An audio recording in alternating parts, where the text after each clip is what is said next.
The broadcast is now starting. All attendees are in listen-only mode.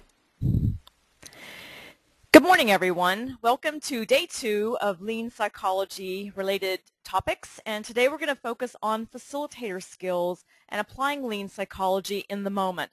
So for those of you who are new to the webinar, I'd like to just go through a little bit of logistics on how the webinar system works. You have a viewer window where you should see my first PowerPoint slide. And then you also have a control panel that allows you to control the audio portion of your engagement with this webinar. What you'll notice is there are these two arrows on the edge of your control panel that if you click those, the control panel will minimize, and if you click them again, it'll maximize. And if you want it to not automatically minimize, you can go up to View and unclick Auto Hide the control panel, and that will allow you to keep the control panel visible the whole time.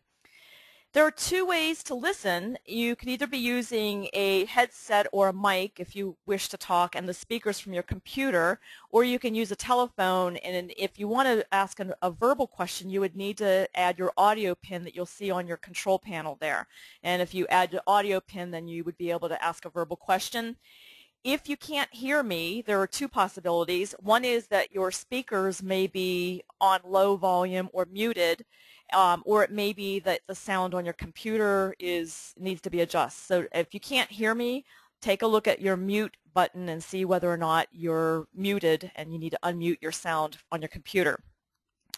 There are two ways to ask questions. We'll take questions from 11 to 11:30, but you can be asking questions anytime throughout the session.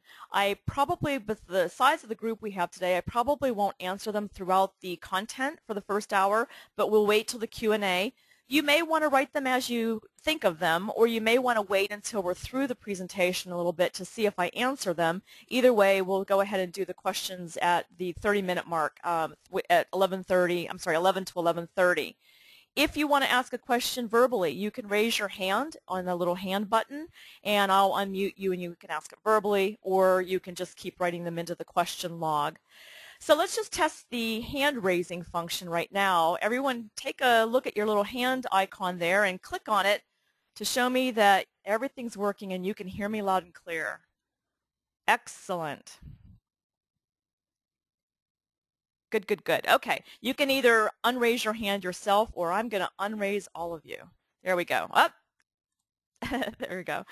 Okay, so now let's get to the content. Today we're going to be talking about some of the emotional discussions that happen in improvement and how to get an environment that allows for those, because I think some of the greatest improvement comes from having those somewhat difficult conversations. And then as a facilitator, I think it's key to be able to be very well tuned to body language and be able to assess whether folks are with you or not with you, if they're buying in or they're not. I also want to talk about overt and covert resistance and how I much prefer as a facilitator dealing with overt resistance where someone is being verbal about it. Covert resistance is a little trickier, and we'll talk a little bit about how to read that and how to deal with it.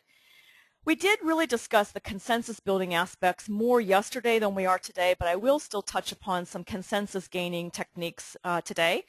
And a little bit about sparking innovation in a risk-adverse environment, although that could be a webinar all of its own, so I won't be getting deeply into that topic. And then helping leadership move into this realm of a worker-initiated environment from an improvement perspective. And again, we touched on that yesterday, but I'll talk about a little bit about that today as well. So first of all, let's talk about the word facilitator. It's fascinating to me when you get out there and start talking with people who are facilitating what they think their role is versus what the word means. And I think the word carries a lot of power.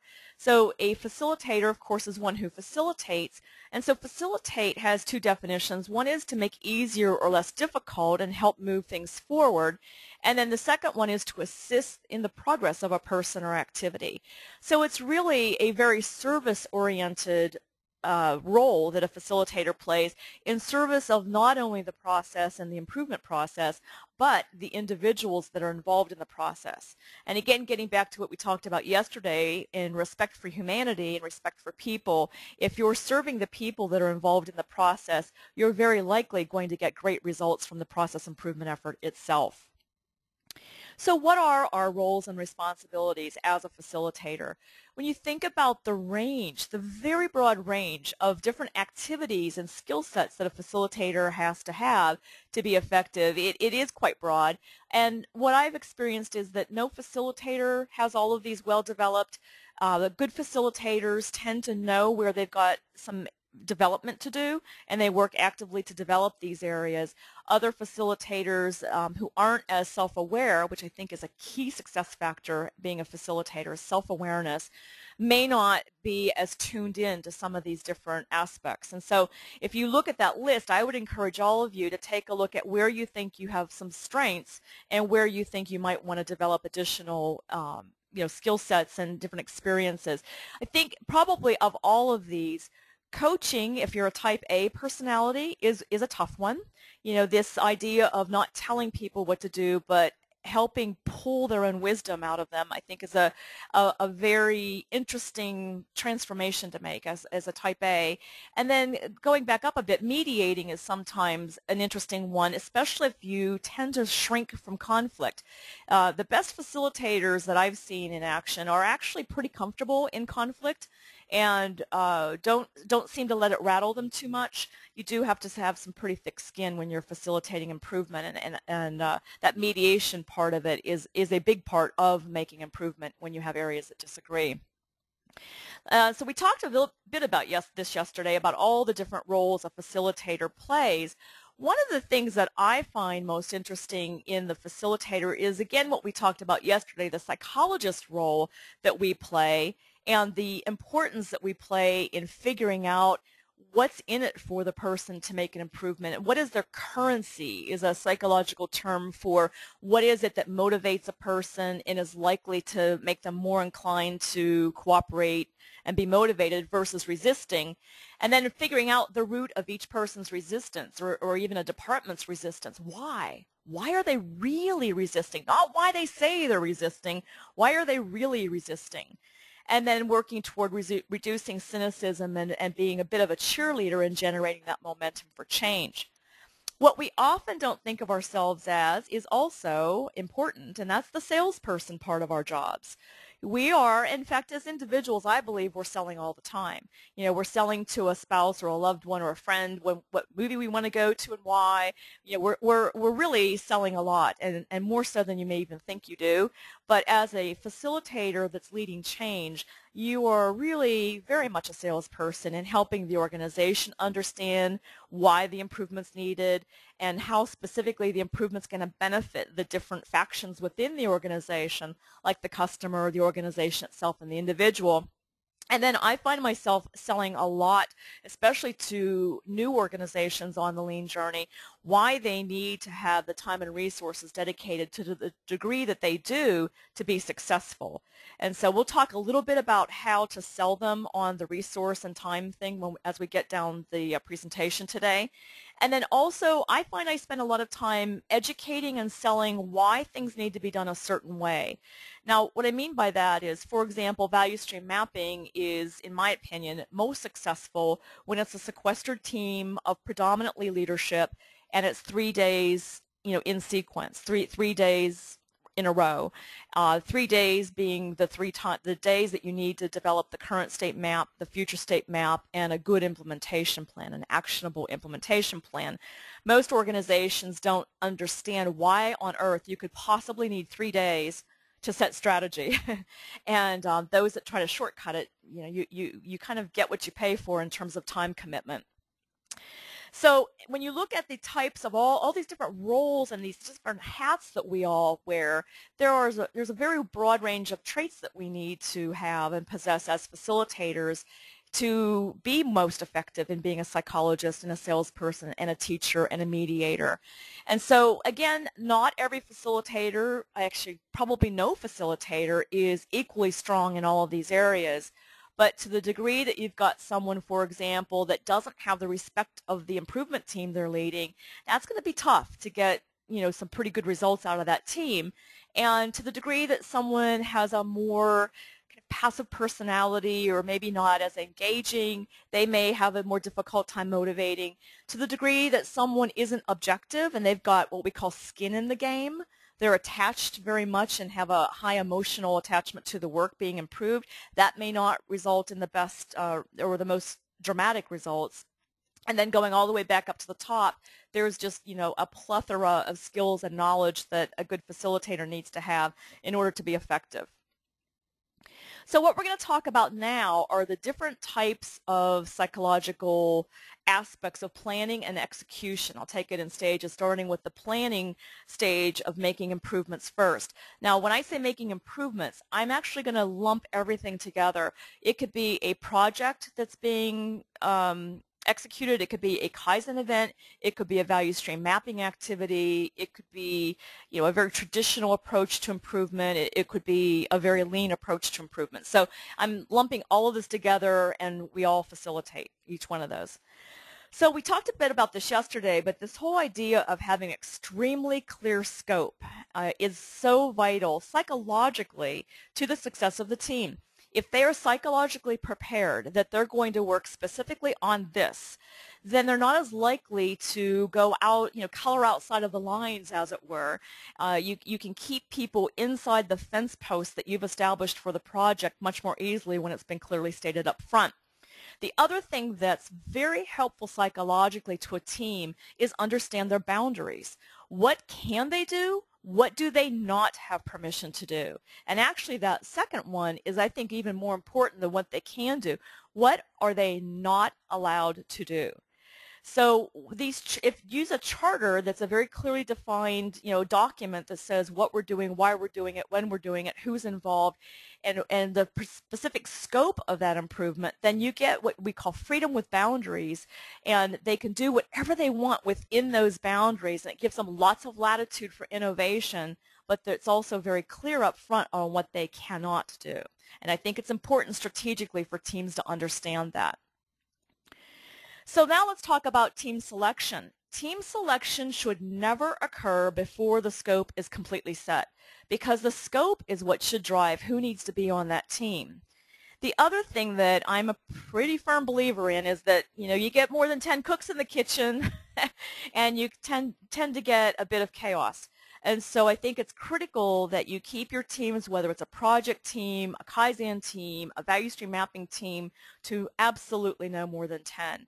Recently, I got pushed into a situation with 12, and there are reasons why sometimes, 11 or 12, it makes a little more sense. But I've got to tell you, we did not accomplish what we could have with one or two fewer people on that team. It just was much more difficult to get consensus and move forward quickly.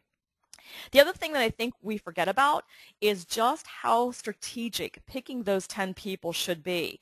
I find a lot of times when folks aren't really used to the improvement process using this lean approach, they're used to just putting people on teams for all kinds of actually silly reasons. One might be that they aren't as busy, and so they have a little more time to sequester themselves with the project team.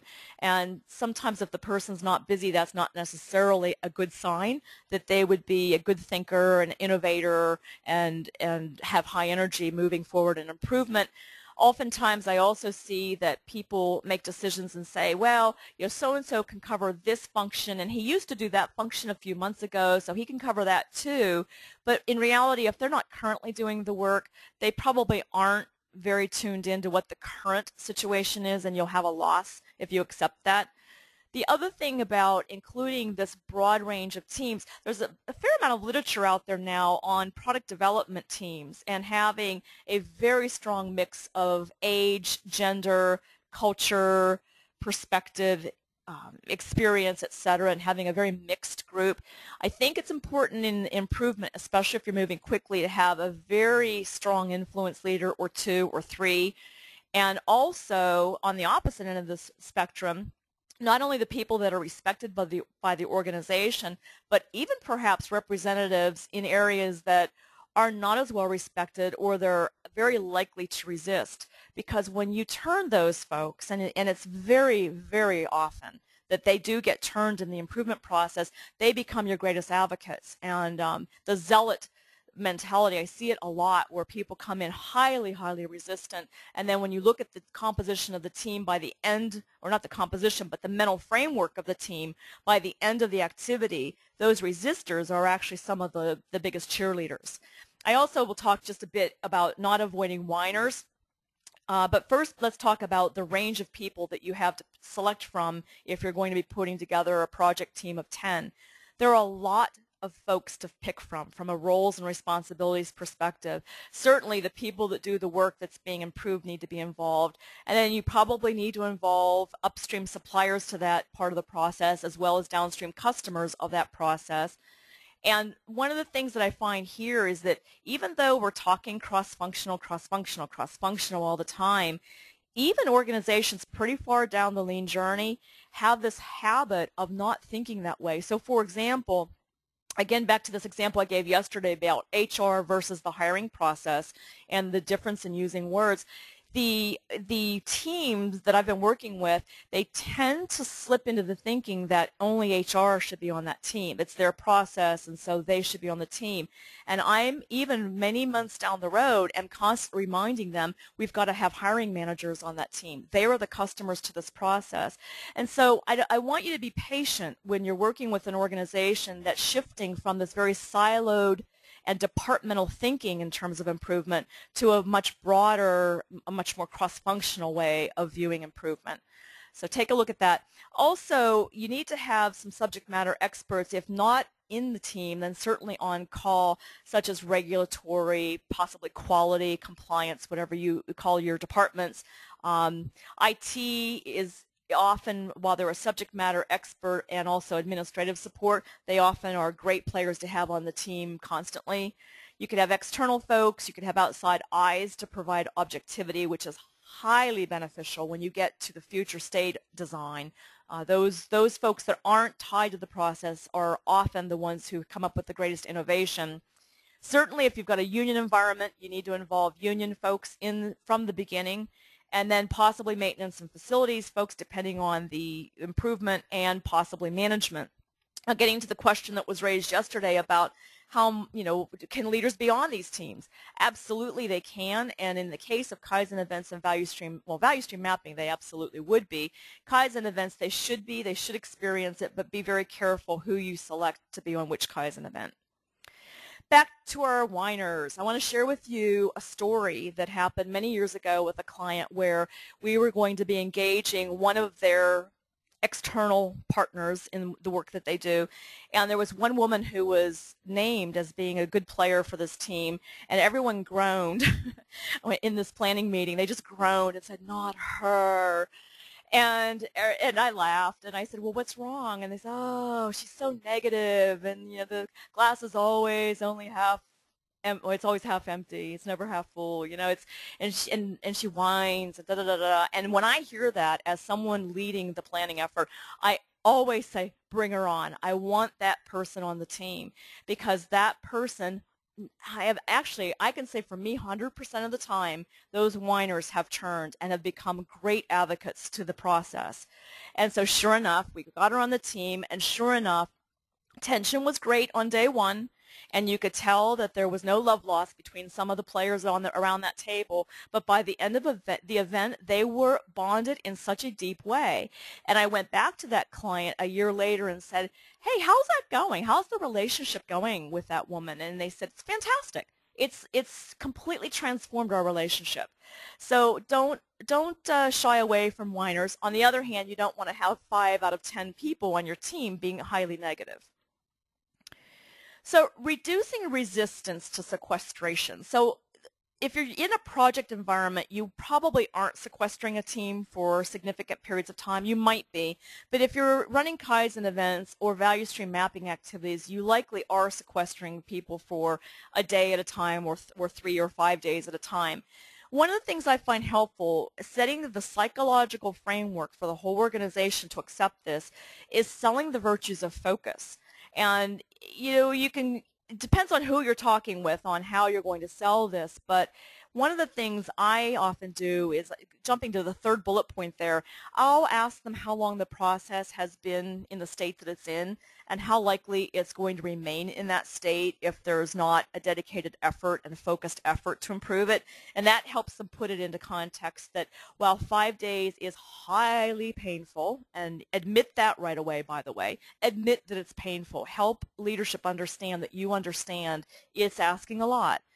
But sell them on the virtues of that focus and being able to solve this long-standing process problem in only 5 days or 3 days or 4 days.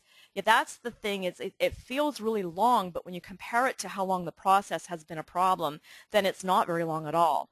The other thing, I go back up to bullet 2, is I ask them, what happens with the department if someone goes on jury duty, or if they get on a murder trial, especially, and they're out for a couple of weeks, or if they're suddenly ill, or they go on vacation. My guess is the department doesn't say, okay, stop bringing all work in. Our doors are closed. Sally's gone. So you find a way to get along without Sally when she's ill or on jury duty or on vacation. Why can't you also find a way to get along without Sally while you're doing something so amazingly positive that's going to benefit the department, division, organization, etc.? So that helps people a lot, and I highly recommend you use that one. And then finally, if I can't get people to move with those, I'll often say, all right, well, maybe we shouldn't sequester. And I kind of play a little bit of the devil's advocate and say, well, maybe we shouldn't sequester the teams. Maybe we shouldn't try this new way. What do you think will happen if we continue to try to make improvement the way you've been for all these years? How long will it take? Asking those questions gets people's wheels spinning, and then they're often able to see, like, you know what, maybe we should try this approach. So that would be my recommendation if you have Oh, yes. Thank you so much, Rosemary. I forgot to mention. So those of you who know me know I'm obsessive about continuous improvement.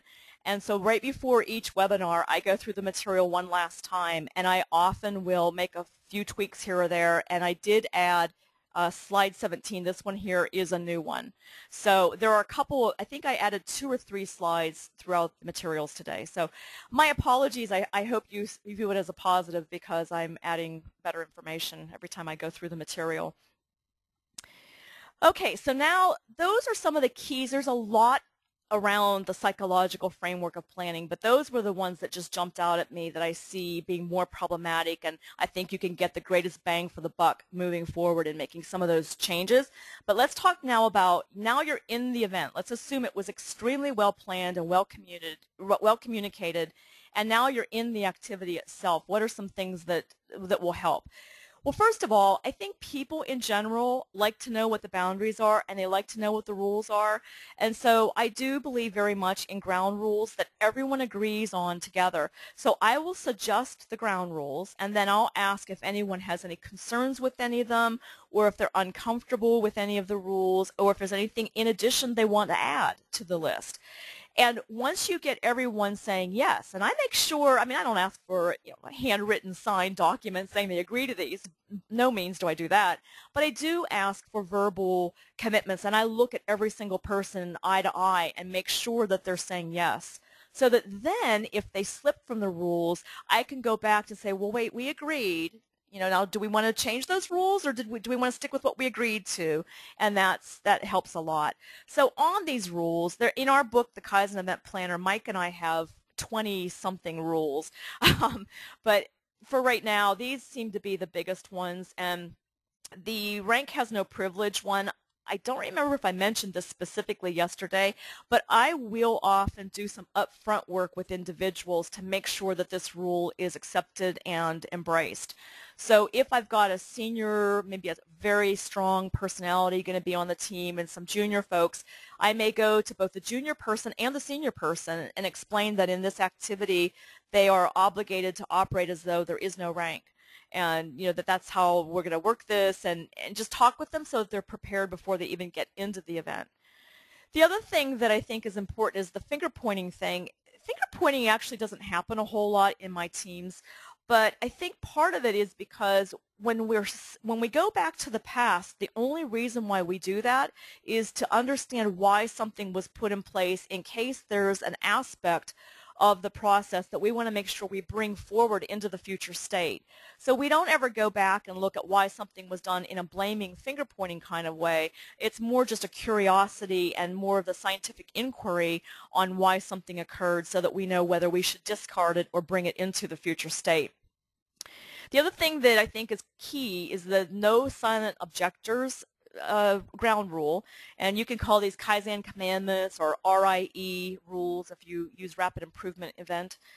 The silent objector thing is an important one, and you have to be a pretty good psychologist and be very, very present and watch and observe people carefully to make sure you don't have silent objection going on. It's your job to make sure that everyone truly is aligned on the direction of the team and that there's not someone that's being quiet, and we may fall into this very, very risky thought that silence means acceptance. It almost never means acceptance. It's almost always the opposite. So don't assume when you don't hear from people or they're not saying anything that they're agreeing. The other thing I'll mention is what's said in the room stays in the room. What I mean by this is that it's important that the team feel very safe to tell the truth. And sometimes the truth is not something you want to spread across the whole organization. So for example, I actually have run into a number of situations over the past few years where we uncovered in the current state analysis phase serious compliance issues. We're talking, not meeting regulations, not meeting statutes, and things like that. And so it's important that everyone is safe uncovering that, and it's not going to blow up into a big drama as long as the problem is fixed in the current state. So it's important to have a safe environment for people to be able to be truthful about what's really going on. You'll design a much better future state with that kind of an environment. Now, many of you have probably seen the Tuckman model of team dynamics and how teams typically go through all 5 of these phases. It's an old model, but it nevertheless bears repeating again. In improvement, and the faster you're improving, the more you'll see these dramatic stages of forming, storming, norming, performing, and then after the team has left, adjourning, or sometimes people refer to it as mourning. Because teams do sometimes mourn once they're not together. It's almost like they go through this trauma together in developing improvement, and then they bond. They bond pretty tightly, and then they're not together anymore. So the storming phase is the one that I think is most critical to get to it and through it as quickly as possible. Because once they get norming and performing, then that's where you get the greatest results. But you don't want to go through storming too quickly. So when you get to that phase where people are debating ideas, and that's the storming part of it, it's important that you go back to let me go back for a second.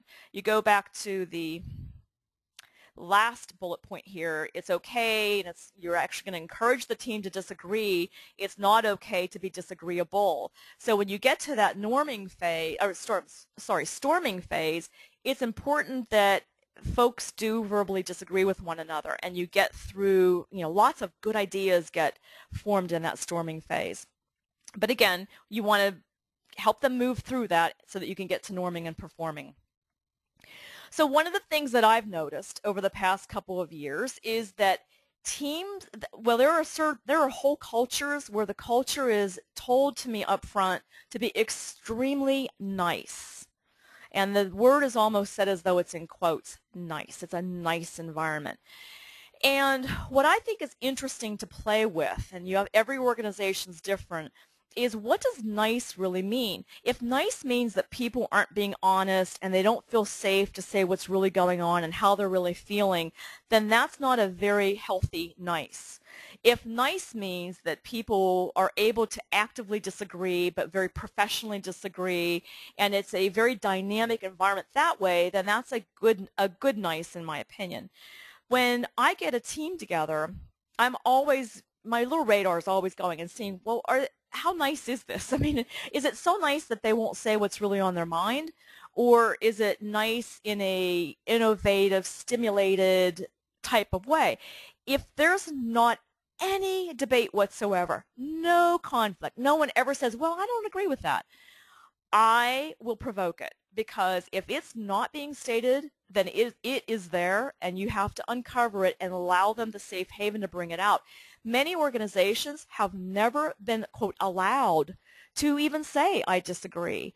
And so it's really important for you to start setting that stage. And we talk about cultural transformation. Remember, it's through experiences that we change our beliefs, which leads to actions, which leads to results. And so it's those experiences they need to have in order to shift the culture. And it's not going to shift overnight. It's a long-standing culture, but little teeny movements are very helpful.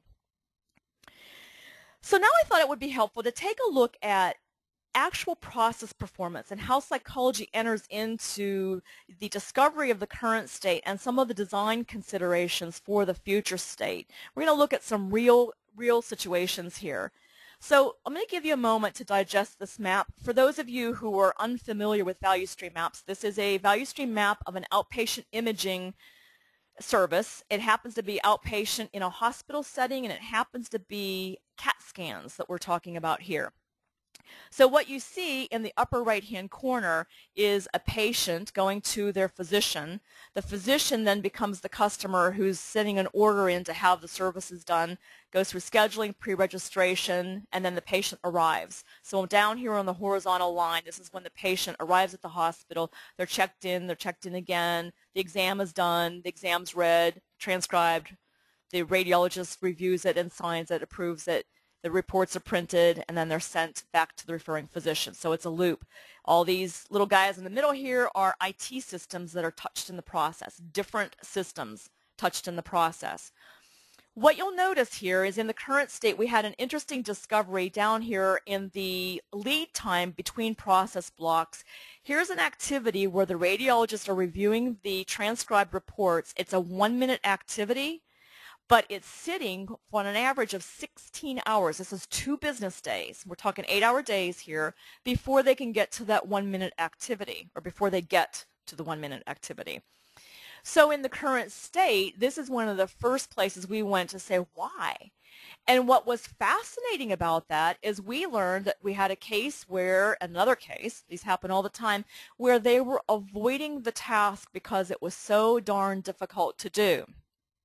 So the reason why they were avoiding it is that it was 3 different IT systems, or 3 different queues that they had to go into. The IT system was quite clunky, so it was very cumbersome for them to get into these. So they would psychologically delay until they could get a huge chunk of time. So how many people come up with that huge chunk of time in the course of a business day? Not many. So they would let these things sit for an excessive amount of time until they could find that big window to deal with the clunky process. So by bringing in the IT department, actually I'm going to go ahead and then I'm going to come back for a second. By bringing in the IT department, what we were able to do is ease those queues, make just 1 queue, and that was done in a matter of 30 minutes. So this long-standing process problem was solved in 30 minutes. It didn't require excessive programming. It was a simple fix. And this visual workplace, this is a future state map you'll see here, this visual workplace Kaizen burst was because, now I've gone back 1 slide, because what we discovered was they didn't know it was taking them so long. You know, they're busy guys and ladies. They're radiologists. They're seeing all these scans, and their life is going on, and it's chaotic. So they didn't really realize how much was queuing up, or they would have, of course, done something differently. So what the team did was they put together a real-time report that showed by physician name how many reports they had queued up. And overnight, from fixing that queue and from posting the metrics of what the queues were, the lead time went from 18 days, whoops, sorry, let me go ahead again, to, I'm sorry, from 18 hours to 7 hours. Now, is 7 hours ideal? No, it's not ideal, and it's nowhere near having true flow. But to cut a whole day out of the process when we had a 4-day process was a pretty significant improvement. And there were other things that would have to happen with staffing in order to get the 7 hours down even further. So that's a pretty interesting way to look at how, you know, we blame people all the time, and let me back up for a second. The whole reason why we were doing this process is because the hospitals and the radiology group were at odds with one another over service issues. And this kind of delay in getting those reports out was one of the big ones. And here it became a process problem, a process design problem that was revealed, as it almost always does. Same process. Another interesting discovery is, we tend, and I hear this all the time when we're in the improvement effort, well, we can't affect our customer, we can't influence our customer, we can't impact our customer, we can't have them do anything different, so we're stuck with the quality of what the customer is bringing into us. And this is where, put on your psychology hat, help people understand that they're absolutely able to influence behavior. So one of the things that you see is that up here when the physician was referring in, we had a 65% quality, so 35% of the time there was some kind of a hiccup or some rework needed as a patient was flowing through the process that was related to the work being done right here in the referral stage. That's pretty high error rate. And what you look at down at the bottom here, this rolled first pass yield metric is the product of all the quality metrics throughout the whole process. So what this is telling you is that 30 out of 100 people coming into the process are pretty much going through smoothly. 70 out of 100 have some sort of hiccup that's requiring extra labor, effort, is frustrating for the patient. It could impact the quality of the results, which would affect quality of care. You name it, there are issues all along the way. So what's the fix? Well, we can't affect the referring physicians. After all, they're physicians, right? Wrong.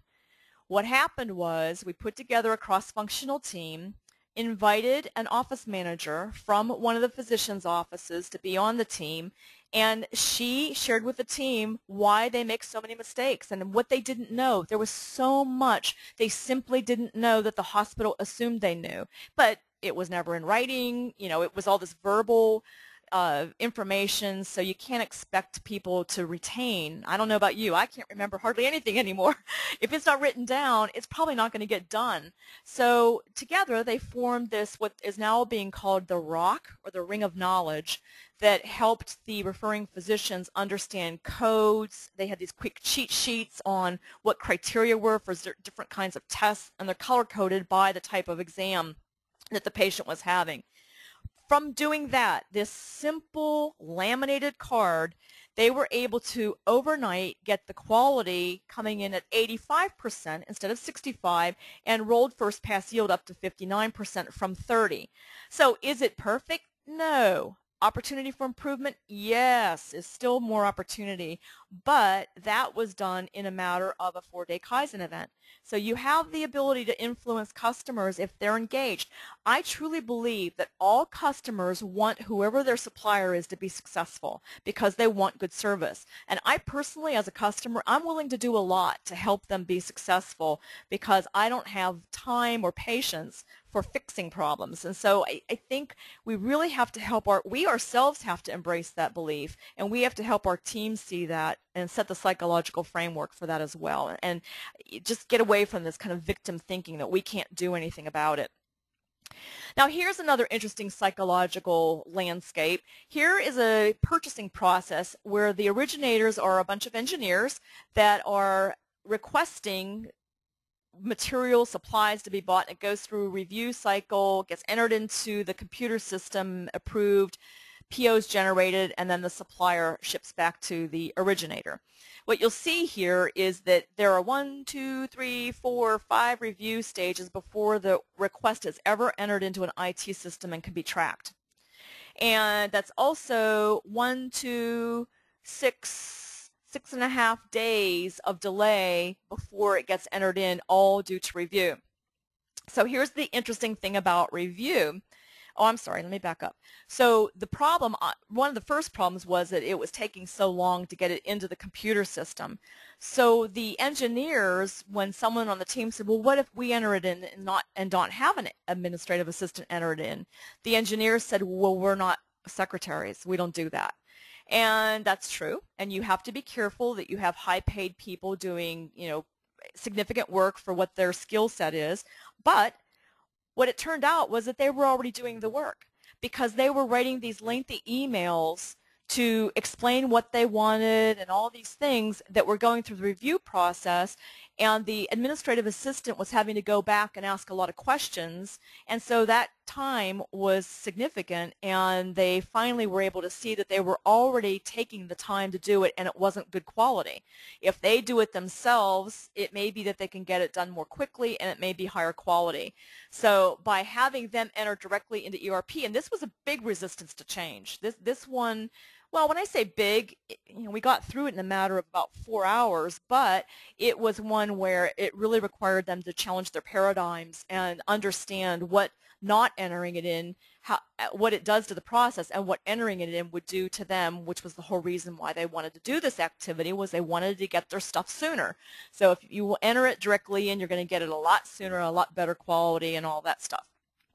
So that was an interesting thing about, well, we don't do work that's beneath us. And there are medical record offices or departments around the United States, for example, right now, where physicians are actually well, this is where they're still paper-based. Fortunately, we're getting out of that realm, but where they're paper-based, there are physicians that are actually re-shelving medical records so that they're where they need to be when they need to be there. Now, back to those 5 reviews, the other thing that's interesting is that most reviews are built into the process because people don't believe the work is being done right in the first place. So there's this trust or this fear-based behavior that you have to work through in the improvement process.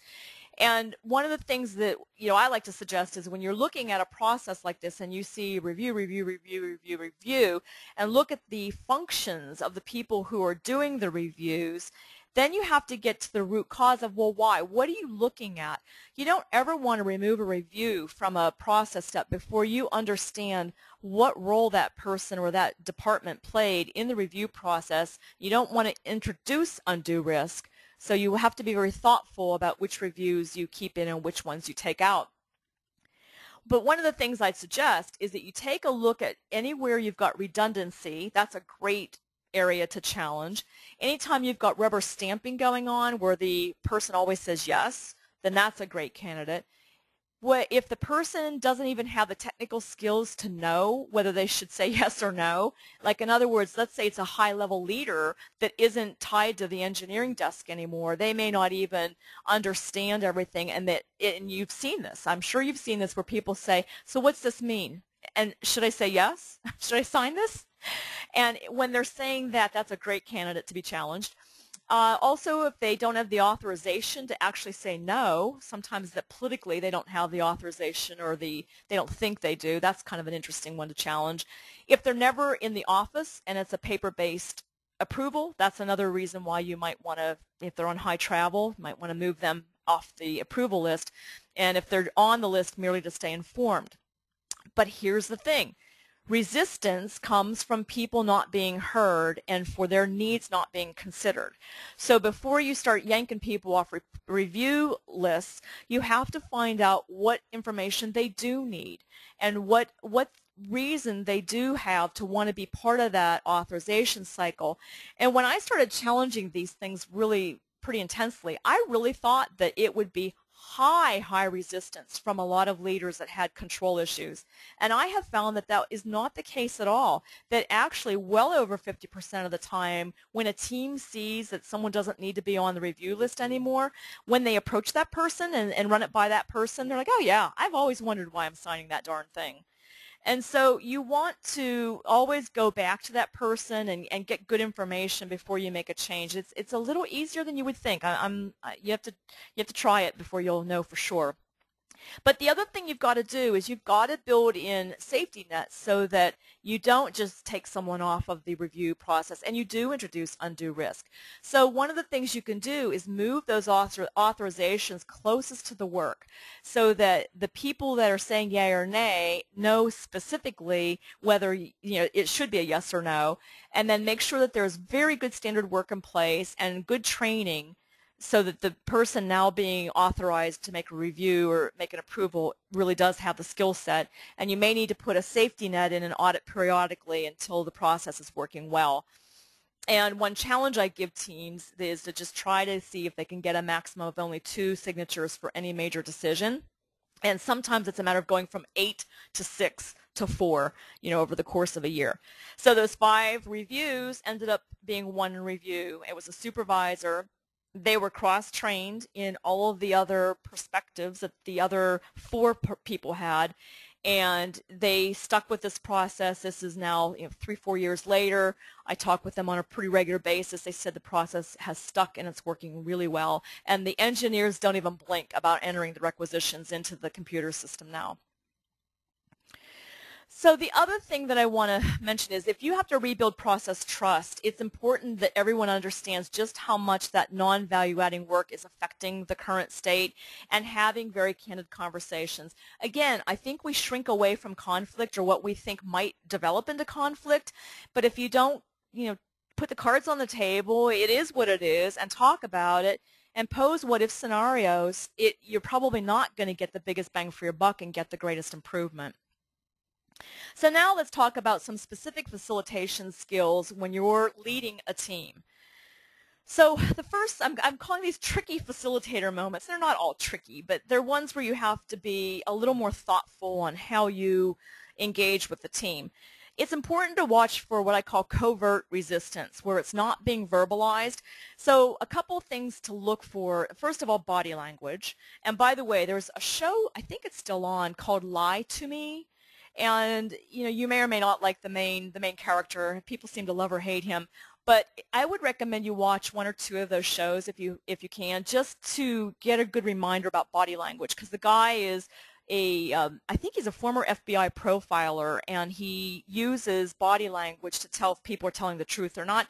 Not that we're looking for people to lie, but you can tell when people aren't buying into an improvement. It's a pretty good show, just to refresh your skill set on body language. The other thing I think is important is a sudden change in level of engagement.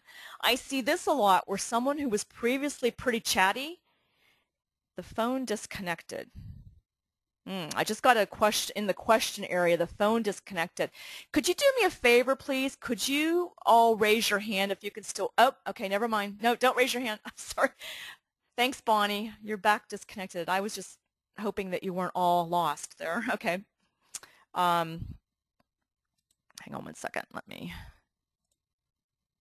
lowering the hands here. Okay, so back to that level of engagement. If you've got someone who has been pretty verbal and they suddenly get very quiet, you need to find out why. And it may be just asking them out during a break, just maybe grab them in the hallway and say, hey, I noticed you got pretty quiet. What's going on? And encourage them to share with the group what's going on. I will often say to them, I really think you should share that. Would you be comfortable sharing that? And most of the time they are, and if they aren't, then I'll say, well, I really want to help you. I want to do something.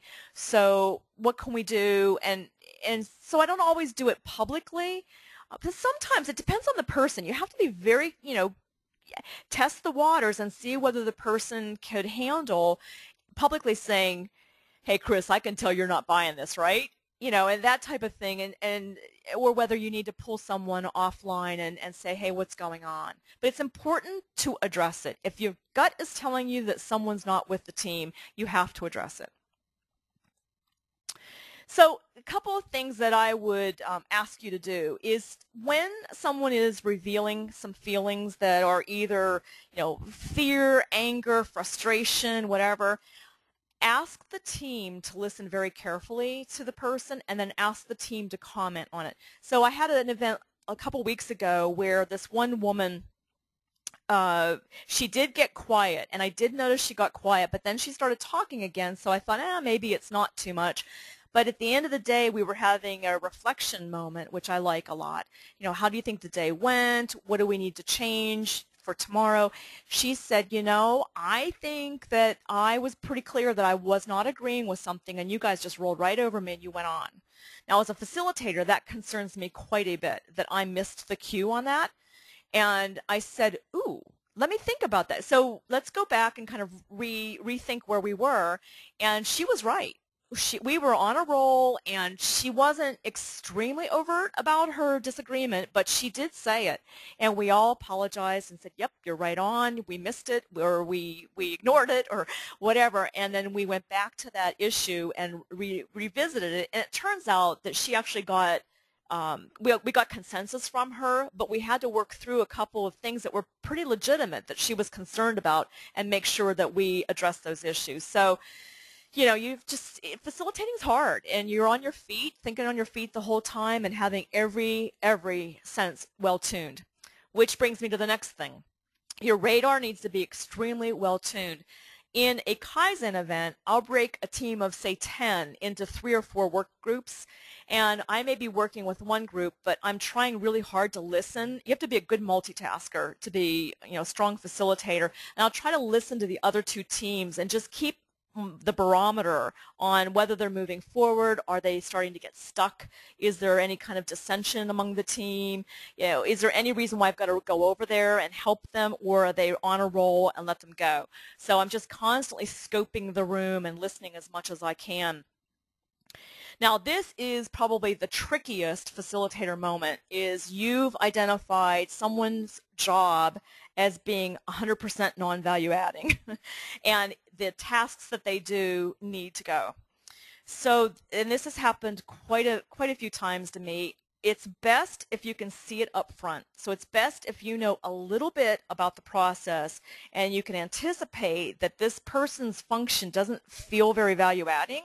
And it may be that you can talk with leadership and see, what is this person's skill set like? Is there anything available in the organization that he or she might be better suited for? And you can do some planning up front. There are some organizations, the Navy actually has a pretty interesting redeployment plan where they've got all these job openings that are available, and as you're doing an activity, if you're starting to take someone out of a role, you start looking at where they might be better suited.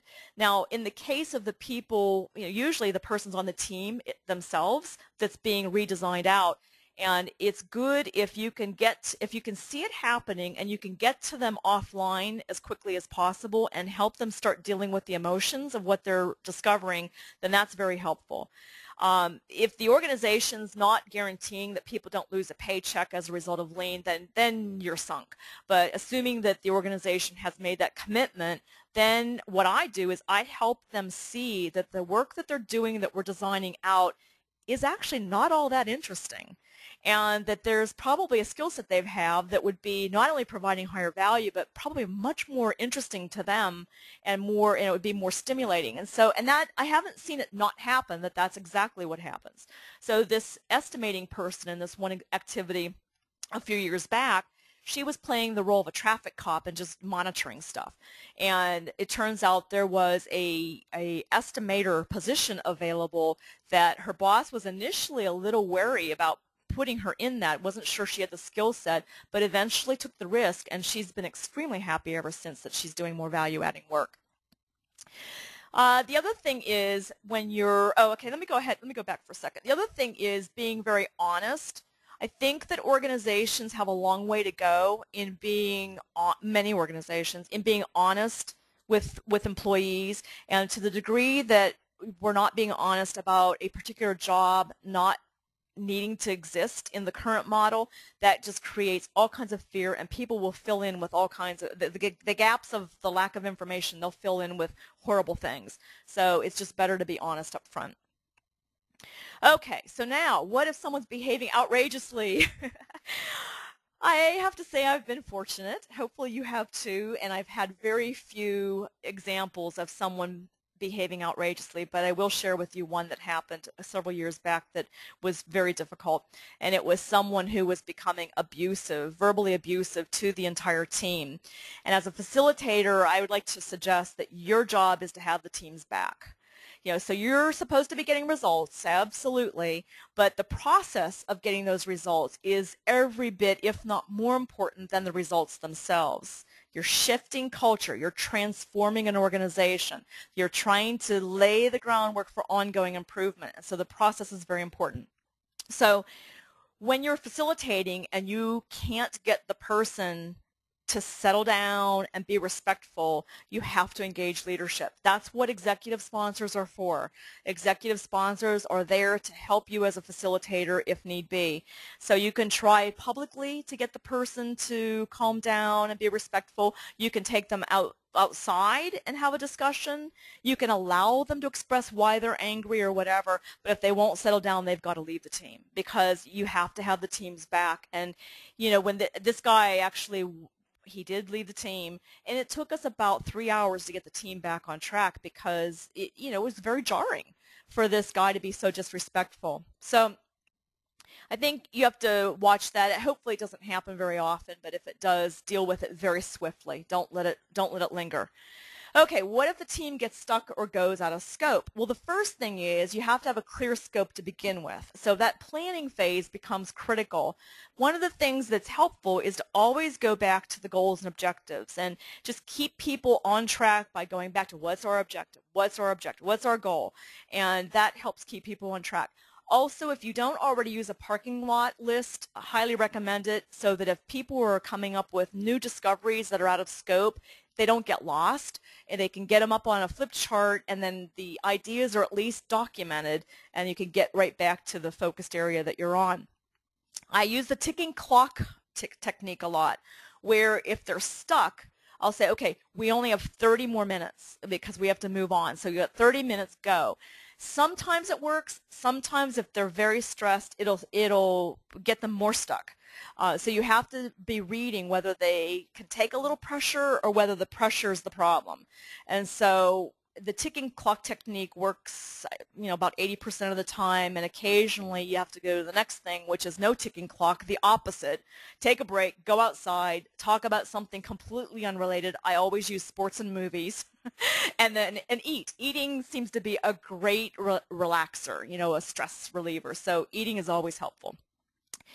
If worse comes to worse, you can bring in the executive sponsor. So I had an activity a couple months ago where the team got stuck, and I brought in the VP, who was the executive sponsor, to just chat with them again about what her expectations were, how the current state was affecting the customer, remind them again of what the objectives were, and frankly, to give them the rah-rah that they are authorized. They really, really are authorized to make improvement. That helped them a lot, because I think they just weren't used to leadership giving them this level of authority. Brainstorming always helps, and prioritizing the ideas that come from brainstorming can help a lot, so that the teams don't kind of circle around and, you know, go in circles. This is you've probably seen all kinds of different prioritization grids, like pick grids. We call ours a PACE prioritization matrix. So each idea is listed and numbered, and then they're ranked according to how easy it would be to implement them and what the organizational benefit would likely be. And this isn't, you know, a scientifically sound type of thing. This is a matter of a quick 10, 15-minute activity in placing these numbers. It's everyone's best guess. But they're highly educated people. They've been working the process for a long time, so they're pretty good at knowing how easy it would be to implement and what the benefit would be. That helps a lot. So now, what if someone is overtly resisting or covertly resisting, and you've done everything you can? Well, there's a little more you can turn to. One thing that I've noticed is oftentimes when someone's resisting, they're right. They're on to something. They know something that the rest of the team hasn't experienced or whatever. So I will always ask them to share what their concerns are. And you know, a fair amount of time, they're right, and the team goes, oh, yeah, okay, yeah, you're right. We can't do that, you know. So their resistance is good, and it was a good process check. If it's emotional resistance, then I need to find out why, and this gets back into being the psychologist of what's their currency, what do they fear, why are they resisting this, what do they think is going to happen, and you have to respond accordingly. One of the questions that works a lot, if you've got 9 people agreeing, let's say you have 8 people on a team, and 7 people agree on a direction and one person says no way, then once I'm sure that it's emotional resistance, then I'll ask them if they'd be willing to try it for 30 days. And most people are willing to do that if they feel like they really truly will have the right and the authority to raise their hand at 30 days and say, see, it's not working. And if it's not working, then of course, absolutely, it needs to be looked at again. But that 30-day period takes away the permanence that they may fear and allows them sometimes to try things. And then the other thing that happens a lot is someone will suggest an idea and the team will say, oh, we've already done that, it didn't work. And so as a facilitator, what I'd recommend you do there is ask them the specifics of what they actually did implement and what specifically didn't work about it. My guess is that they are throwing away the baby with the bathwater and saying that the idea won't work under different circumstances or with a different type of implementation. So the other thing that I do, and I mentioned this yesterday, is use data to sell the need for improvement and create that kind of punch in the stomach, is how I describe it, about the current state. This is a visual of a process. These are actually inputs into various documents. These are all documents. So you aren't even seeing the output of this process here. These are just all documents that are completed and what they feed into, and highly resistant organization to do any change. And the minute they saw that current state, they were highly motivated to change. So visuals really help. It's hard when you don't see the work. When you're able to visualize the work, it helps tremendously. So now what if it's a risk-adverse environment and you're having a hard time getting teams to try things? Well, I like to go to the what-if scenarios. What's the worst case scenario? What would be the worst thing that could happen? And those sometimes help people then get back into check that it's really not that much of a risk. It may feel like that, but it's not.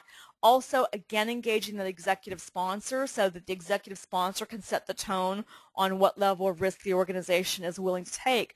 One of the most difficult conversations I was engaged with was working in the military where the testing area was high cost, taking an extremely long time, keeping projects from being released, and the engineers being completely unwilling to shorten the testing cycles at all because they feared undue risk. And a very candid conversation about the cost of testing and the time frames, and it opened up the door to be more innovative on how they could do testing more quickly, less cost, and yet not interject any undue risk into the process.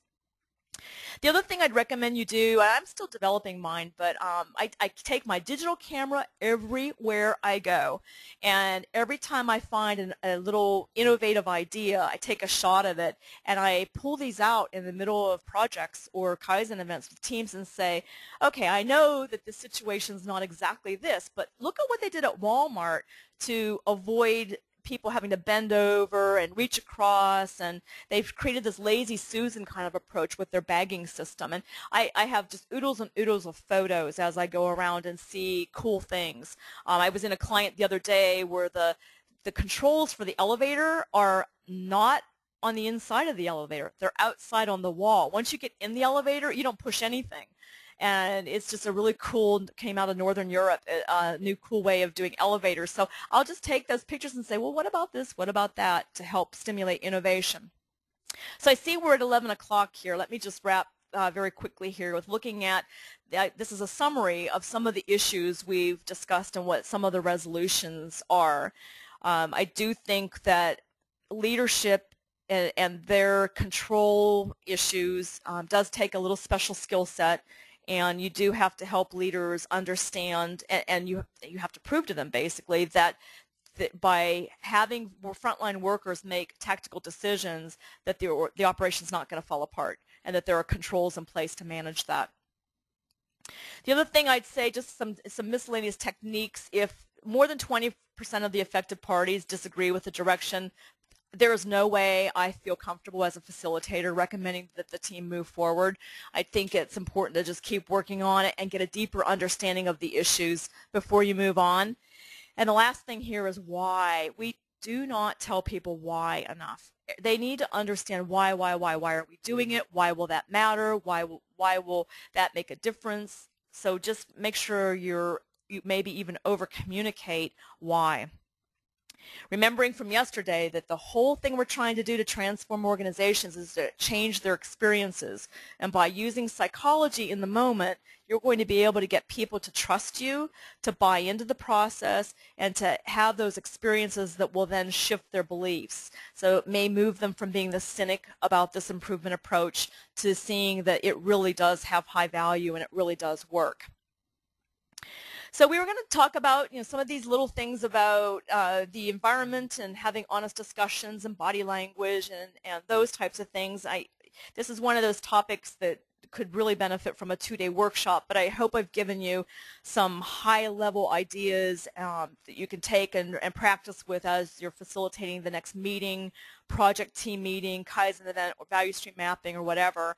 And while Mike and I don't cover, there's not a separate chapter on facilitation in the Kaizen Event Planner. It was really meant for facilitators, so it has a lot of facilitator details all the way through the book, which is divided into the planning, execution, and follow-up stages. So there's my contact information if you have any other follow-up questions or anything you want to discuss with me. One thing I would want to mention to you is that I did send the materials out this morning at 8 o'clock my time, 8 o'clock Pacific time, and so you should have gotten those. If you didn't, please let me know, and I'll send me an email and I'll send you a copy of the materials, but I did send them out, and I sent them to the late registrants about a half hour before today's session started. So let's go ahead and go to some questions. Let me make sure I'm on my last slide. Yes, I am. Okay, so questions. Okay, Greg has a question. I can facilitate much more effectively and improve my authenticity and transparency when I take good care of myself. Ooh, this is good. Exercise and meditation. And continue my in-depth personal growth development. Sustainably yours. Thank you, Greg. You know what? That is so true. We have to, as facilitators, be extremely stable, healthy, grounded, rested, relaxed, because teams pick up on everything. And so it is very important to take good care of yourself when you're in a facilitator capacity, and get plenty of sleep and eat well and exercise, and I actually schedule reflection periods so that I can just be with me. And when if you facilitate a lot, it's pretty draining because you're always serving someone else's needs. And so you want to make sure that you're taking very good care of yourself so that you can keep giving and keep having that thick skin. So thank you, Greg. Good reminder. Okay, how about some questions around resistance, or do you have any specific situations that you've run across that maybe we could talk about? If it happens again, here are some things that you might try. Okay, Ram has a comment. A good read for facilitator is a book on emotional intelligence. Oh, that's a very good idea. Ram, I think Tina, you're on the line still. If either one of you have any specific books on emotional intelligence, that would be helpful. If you want to shoot us a question or comment about that, that would be great. Or anyone else for that matter. I actually have not read a whole lot in book form. I've read a number of articles, but I don't think I've read any books, full-length books on emotional intelligence. Okay, so Ram says the gold standard is Goleman, G-O-L-E-M-A-N-N. Golemann.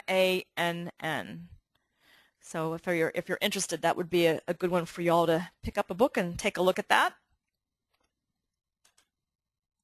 Okay, Jose has a question. As a facilitator, how do you keep an open mind without leading in the direction you want to take them? Oh, that is a great question. So here, let's talk about the objectivity that a facilitator should have. It is true that you should not tell them what to do, and you shouldn't. You should try to get the ideas to be theirs because they'll be more sustainable, they'll buy in, blah, blah, blah. But it is true that as a skilled facilitator, if you have a fairly unskilled team that are new to improvement, that you may see the areas of improvement that need to be made that they're not yet seeing. So in that case, I think it's quite legitimate to lead them in that direction, but to do it in a way where you try to get the ideas to be there. So for example, let's say that I think they need to remove an actual step from the process. I might ask them questions about, what do you think about this particular step? It's taking about 4 hours to complete, and it's 20-minute touch time, and what do you think about this? And I'll keep on questioning them in a way where I hope they're going to pick up on it. There are times, I will be very honest, there are times when I will say, here's what I think really would be helpful for this process, and I'll suggest it to them overtly and let them respond. And I'd say that a good 80% of the time they'll say, oh yeah, I can see that, and we'll go with it. And about 20% of the time they'll say, no, that won't work. We don't have the right infrastructure in place. We don't have support for that or whatever. And then I'll deal with it, depending on what the situation is. So I think you can have an idea of what you think needs to be done, but try to have the idea become their idea to the greatest degree, if that makes sense. I think, if you talk to most of the people from Toyota, they would say it's better to not get the full set of results that you're looking for and to have a positive process than to jam through the process and skew it to get results. I believe that's what they would say. I think if you're internal, you can follow that pretty well. If you're external and you're being paid by an organization to get actual results, it's tough. So just a fine line there. Thank you, Jose. Good question. Okay, let's see. Okay, here's another emotional intelligence book. Tina suggests Emotional Intelligence and Your Success. Emotional Intelligence and Your Success by Stein and Book. S-T-E-I-N and Book, B-O-O-K. Oh, I'm sorry, that's the subtitle. The regular title is The EQ Edge. The EQ Edge, Emotional Intelligence and Your Success by Stein and Book. Okay, thank you, Tina. Jill, should a facilitator ever go to the Gemba? Oh, yes, yes, yes, yes, yes. Not ever, always. A facilitator should always go to the Gemba. For those of you who may be newer to lean terminology, the Gemba is where the work is actually done. So as a facilitator, I always get a visual as well as a written view of what the current process is. I don't want to know too much because I don't want to know everything that would possibly skew my thinking, but I want to know basically how the process currently works, and I will always go to the Gemba. Also, during the improvement effort, I never send the team to Gemba without me because I want to know what they're seeing, and I want to be able to hear what they're saying. As a psychologist, and I don't mean licensed or degreed, but as a psychologist facilitator, I want to know where they're at every step of the way, where their heads are at, what they're thinking, what they're feeling, and so I don't ever leave them. So yes, yes, yes, definitely go to the Gemba. Okay, correction on the earlier book by Goleman. It's only one N, so it's G-O-L-E-M-A-N. Thank you, Ram. Okay, this is a tip from Ram. A good tip for facilitators to visit Gemba before the event. Oh, see, there you go. Just to be able to connect to all the experts. Very good. Yes, I highly recommend that you walk the process by yourself before you're facilitating an event. Excellent.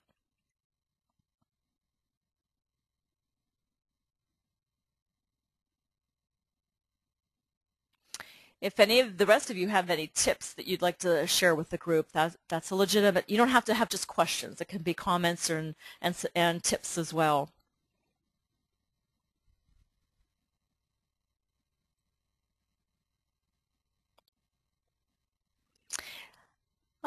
Ginny, your hand is up. Here, I'm going to lower it for a second, and then could you please raise it again if you'd like to ask a question? Verbally?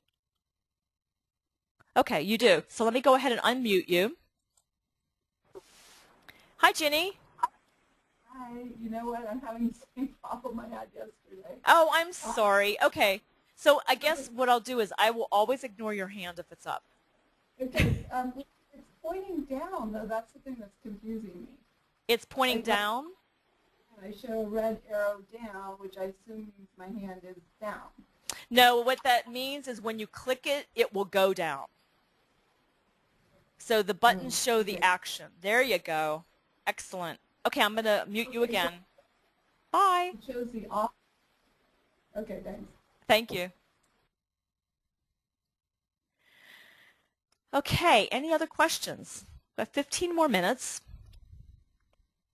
If you're going to start, if you're leaving, thank you very much. I really appreciate your time and attention. And please, if you would, answer the questions at the end of the webinar as you exit out. I really value your feedback and would love to hear from all of you. Yesterday we had about a 53% response rate. It would be great if we could get a little higher today so I could hear from all of you.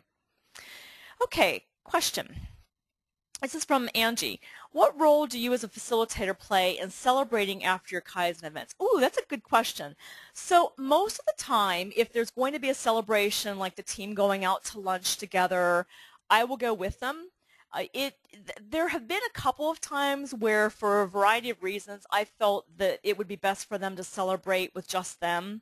I'm trying to think of the examples of where I didn't go. Usually I go, because usually we're celebrating as a team, and even though I'm not a team member, I'm a facilitator, it's nice. So if you have the budget to do, even if it's just bringing pizza in, I think it's a great way to celebrate the end of a Kaizen event or a project or whatever. I don't think we celebrate enough in the workplace. So yes, I think it's nice for the facilitator to go along.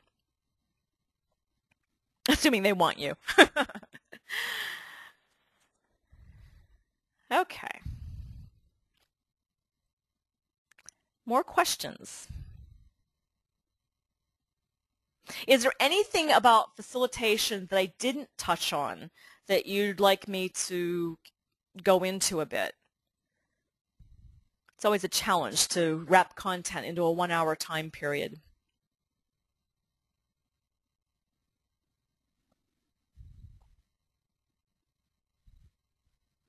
See if I'm going to just wait a few more minutes. I see many of you still on. I don't see any more questions coming in. So let's just wait and see if maybe you're thinking and putting some questions together.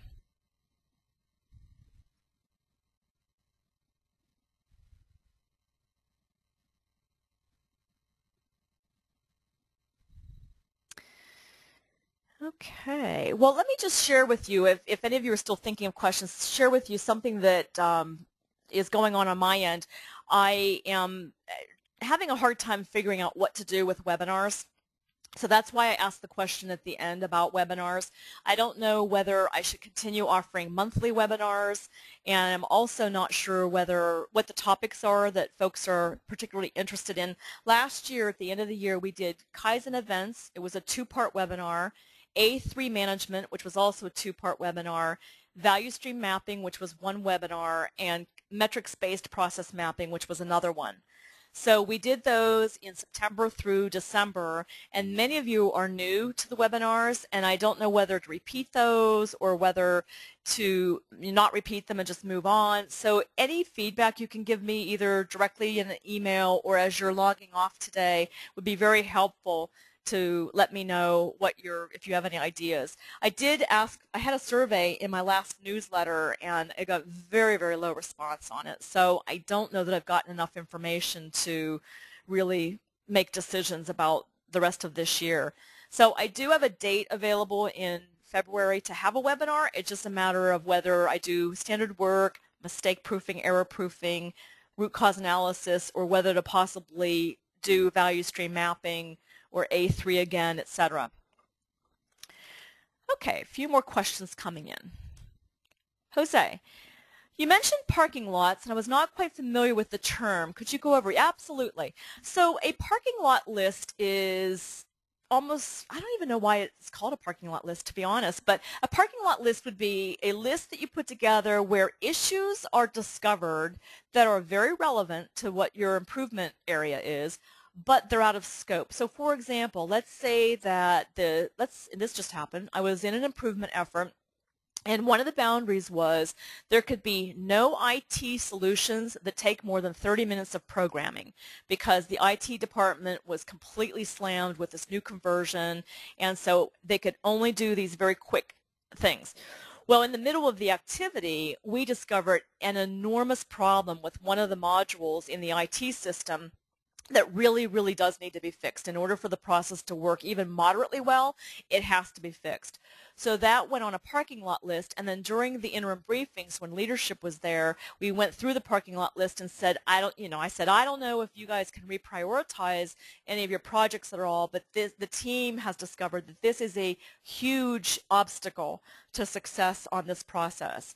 And then the parking lot items become leadership's responsibility to figure out how to fit them into the current prioritization. So typically we assign the parking lot items to a leader for them to follow up with the team and follow through on that, but they're out of scope. So if the fence posts are from step 4 to step 10 in a 20-step process, and let's say that they discover that step 15 has a big problem that needs to be looked at moving forward, that would go on a parking lot list. So I literally just take a piece of white flip chart paper and label it parking lot, and I put it up there. It's blank on day 1, and then it gets filled up with anywhere from 2 to 20 ideas that come up during the event. I hope that helps, Jose. Let me know if you have any follow-up questions. Okay, Linda has a question. Is there anything different you would do as a facilitator for a nonprofit improvement team? Any things to watch out for or be aware of? Is there anything I would do differently? Well, I suppose in a nonprofit improvement team, in talking about waste and what value-adding and non-value-adding activities, how you define them.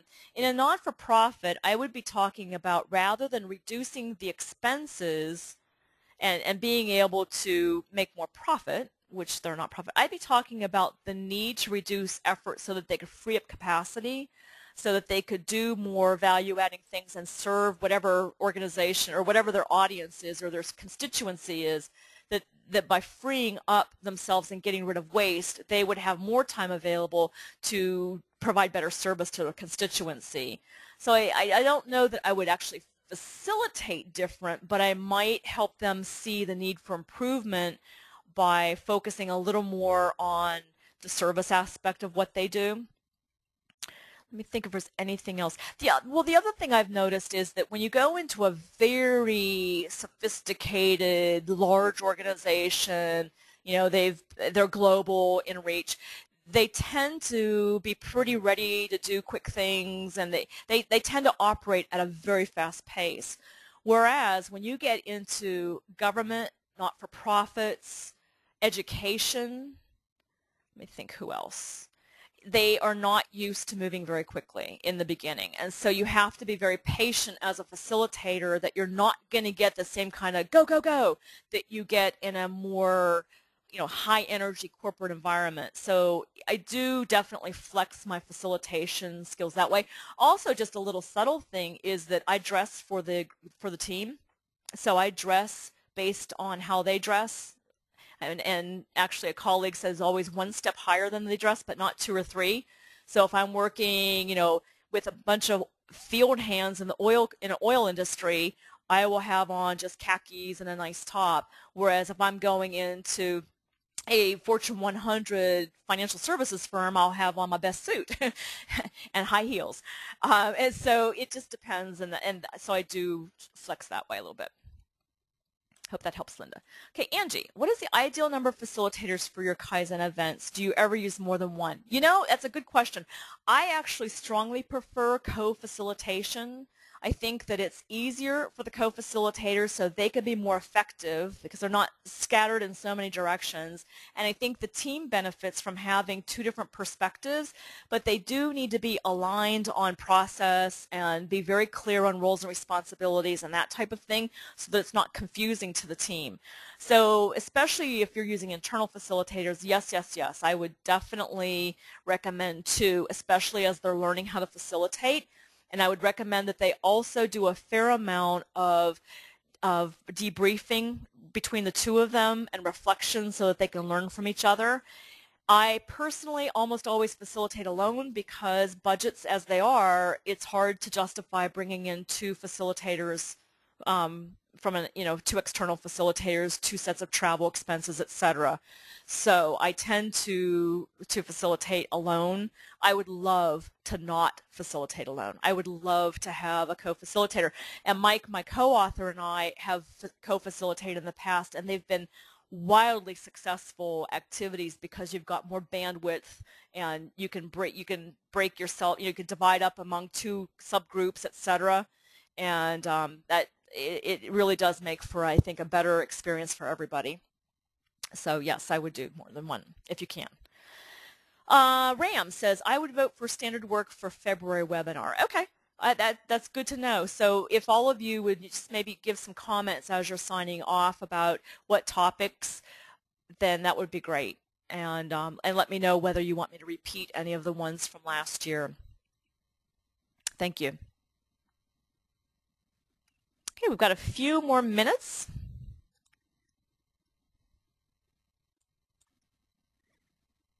Any other questions?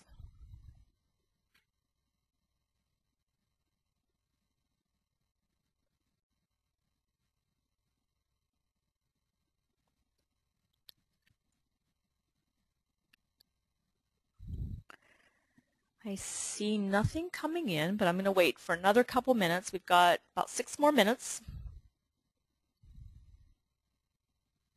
Sometimes the answer to one question triggers another question.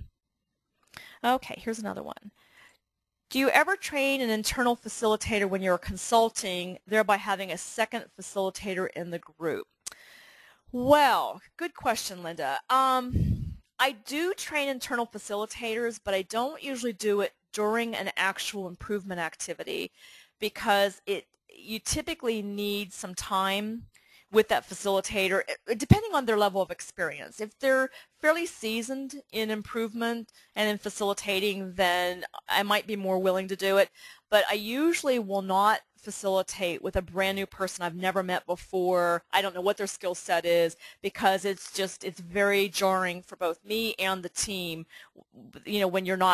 when you don't facilitate together. Mike and I co-facilitate regularly enough that we can co-facilitate and go in, and we're just like a well-oiled machine. We know, I know what he's going to say, he knows what I'm going to say, and we work together enough that's how it works.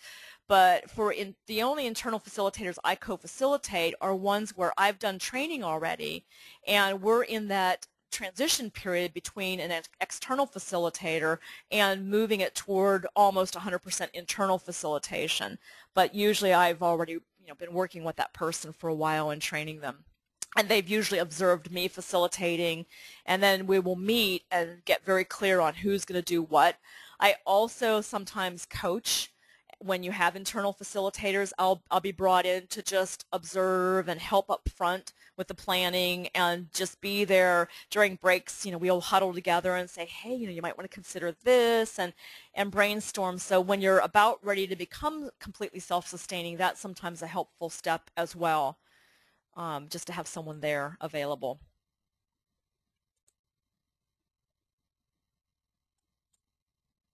I hope that answers your question, Linda.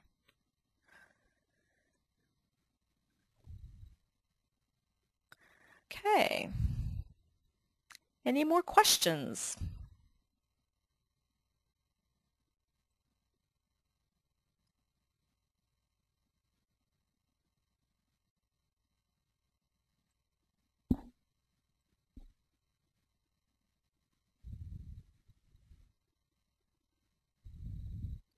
I don't see anything coming in. We have 3 more minutes. And I see a fair number of people signing off now.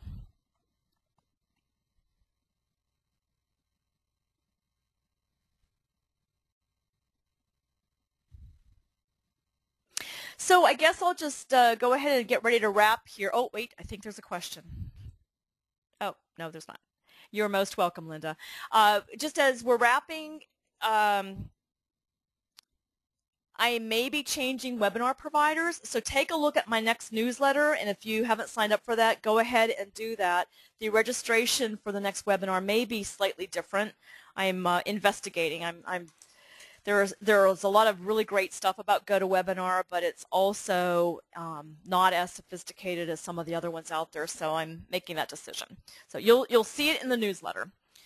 All right, I don't see any other questions coming in, so at this point I'd like to say thank you again very, very much for your time. I hope you got something out of this. A couple pearls is very helpful, and if you got more than a couple, then I'm thrilled. And I hope that you do practice these. Take 2 or 3 concepts that you learned today and try to apply them within the next 5 days so that you can retain it and practice. I mean, you are a detective and you are an experimenter, a scientist, and so take some of these concepts and try them out and keep in touch. Thank you so much, everyone. Have a great afternoon wherever you are, or a great evening or night for those of you across the globe. Thank you. Bye-bye.